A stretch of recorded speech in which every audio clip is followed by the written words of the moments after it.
Bonjour, bienvenue sur Cocotte TV pour une nouvelle vidéo de présentation. Aujourd'hui, retour du water cooling all-in-one à la ferme avec le Neptune 240 ARGB de Chiantec, un produit qui est très intéressant puisqu'il s'affiche à seulement 105 € avec un éclairage RGB adressable et synchronisable, le tout avec, si besoin, ce petit boîtier de contrôle qui comprend 5 connecteurs pour le ventilateur, 5 connecteurs pour l'éclairage, un petit hub PWM et ARGB, donc c'est plutôt sympa, surtout à ce tarif. Le produit, le voici, 105 €, on va pas se cacher, au niveau du design, c'est pas exceptionnel. On voit notamment les grosses gaines au niveau des tuyaux qui sont ici, néanmoins, ça respire la solidité, et tout de même, petite touche sympathique sur le côté du radiateur avec cette petite bande brossée avec le logo Antec. Tout le monde ne le fait pas, même sur des tarifs beaucoup plus élevés. On le voit, le radiateur est imposant. Pourquoi? Tout simplement puisque la pompe, elle est ici. Pas de surprise, nous avons, notre petit câble SATA pour l'alimentation. Câble qui est gainé, c'est une très bonne chose. Donc le radiateur est un peu plus imposant. Pas de quoi en faire un drame, ça rentre normalement dans tous les boîtiers.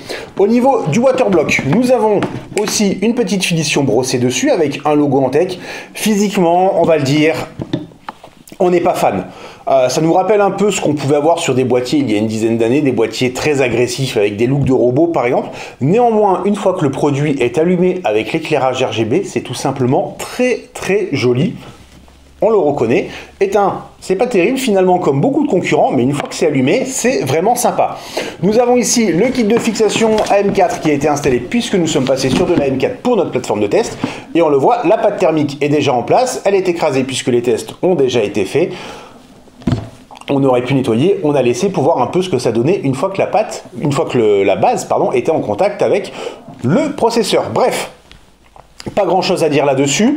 Au niveau de Waterlock, nous avons un connecteur donc pour l'éclairage RGB et c'est tout puisque la pompe est dans le radiateur.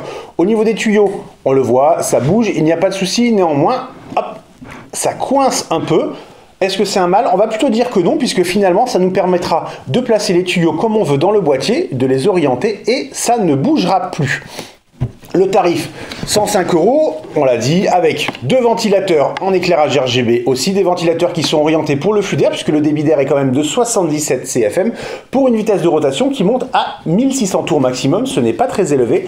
En revanche, la vitesse de rotation minimale est quand même de 900 tours, là c'est plutôt élevé, on verra ce que ça donne sur les nuisances sonores. On aurait peut-être aimé que ça descende un petit peu plus, mais si c'est silencieux, pourquoi pas, ça permet de garder un flux d'air constant minimum dans le boîtier, ça peut être très intéressant. Le test, donc, on met de côté notre ancien 980X avec le kit de fixation 1366 qui nous posait de plus en plus de problèmes selon les produits, et on passe sur de la M4 avec un 2700X, et le test très bientôt. En attendant, je vous souhaite à tous une excellente journée.